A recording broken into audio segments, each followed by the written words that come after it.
It's early days, sure, but you have to ask whether this campaign is unravelling completely for Anthony Albanese. Sure, Monday's stuff up, the revelation about the key economic fundamentals the Labor leader just didn't know, that was always going to be tough to recover from. But he's still reeling, and tomorrow the latest job figures will come out, reminding people that Albanese just doesn't know this stuff and giving him a new number to try to commit to memory. Now, I brought you last night the exclusive interview with Norm Bernard, who was falsely maligned by Albanese last week, wrongly accused of being part of a political group, Advance Australia, and there was an allegedly racist campaign slur thrown in there as well. And unsurprisingly, Norm wanted an apology. I think a principled man would apologise for what he said. It was clearly just wrong. So at today's media conference for the Labor leader, our own Andrew Clennell highlighted this case and drew this concession. Of course, if that's the case, there were security concerns raised during that period.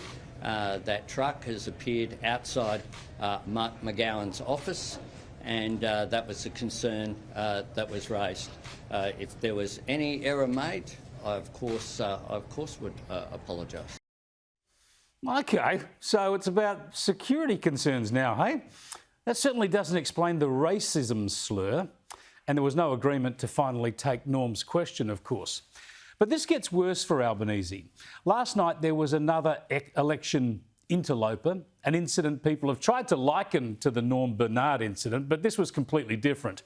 It wasn't a media conference. The person was not up front, instead trying to secretly film an encounter with the Prime Minister. And he turns out to be a Labor Party activist, and he launched into abuse. ScoMo, across the river here, across the Nepean River, people lost their houses, and they were burnt. You're a disgrace. You are a disgrace. OK, so that's ugly, that's not civil, and it shouldn't be tolerated. And of course, Anthony Albanese has nothing to do with that, except, I suppose, by continuously and falsely blaming Morrison for bushfire, flood and pandemic traumas. But the interesting point is this. The Labor leader was asked about this today. He gave the right answer. But on just the fourth day of this campaign, he'd had enough questions after just 6 minutes. Have a look. I condemn any action that's inappropriate, and I've seen footage of it, and I think that gentleman, I don't know who he was, his actions were entirely inappropriate. We need to have civil discourse, and similar to refer to the previous question, when people jump in circumstances whereby you don't know where they're from, there are security concerns. You'll note that I have substantial security at the moment, and there's a reason for that. People should behave civilly. Our democratic processes can be robust, but people can be polite, and people can engage in appropriate forums in appropriate ways, and we should make sure that we do that. Thanks very much. Interesting, isn't it, running away from the questions there, given this is what he said on Sunday, the day the election was called. Australians deserve better, and over the coming weeks I'll be taking more of your questions. I note that I've taken a lot more than my opponent did today, and I'm really looking forward to campaigning over the next 6 weeks. I love campaigns. Perhaps not so much now, hey?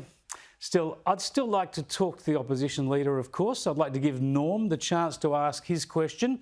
And I'd also put my key questions outlined last week. Why does Albanese oppose new taxes now that he once supported, such as the carbon tax, the mining tax, even death duties?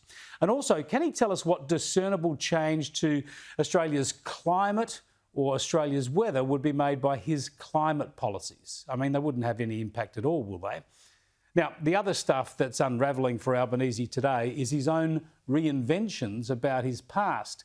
Earlier this week, trying to recover after that interest rate and unemployment rate disaster, Albanese was talking up his economic policy credentials. I have an economics degree from Sydney University, I studied both orthodox economics and political economy. I spent 4 years there doing it, and then I became an economic policy advisor to the Hawke government. An economic policy advisor to the Hawke government. But reports today, taken from contemporaneous newspaper reports and political biographies, demonstrate that Albanese was only a research officer for a junior minister, Tom Uren, who had responsibility for territories and local government and who, of course, was a lion of the left. What's more, Albanese was referred to at the time as a young trot. In other words, a devotee of Trotskyite Marxism. And in those days, the young Albanese was most influential in the party as a left faction leader, railing against the relatively rational economic policies of Bob Hawke and Paul Keating. So the question for the Labor leader today was whether he was exaggerating or even mischaracterising his economic policy past. I was employed as an economic policy advisor to a minister in the Hawke government. That's not a surprise, that's just a fact. Very messy, isn't it? You can't change your past. He opposed the economically rationalist policies of the Hawke-Keating era. And it was Albanese's economic credentials that were highlighted last night when former Prime Minister John Howard joined Paul Murray here on Sky. But just let me make it very clear that the reason why it's a big story is the context. And the context is that he's not regarded as being the sharpest tool in the shed when it comes to economics. He has a way of cutting through, doesn't he, John Howard? Look, things have to get better for Labor and Albanese. They could hardly get worse, could they? But as I've been saying for months, this was always going to be a tough election, a tough campaign for Labor, because it's the first time they've come under proper scrutiny and because they're so vulnerable on the big issues and on personnel. Still, most campaigns will have stuff-ups and missteps on both sides across a variety of issues. And there are 38 days to go. But as of this moment, I don't think Anthony Albanese is loving campaigning.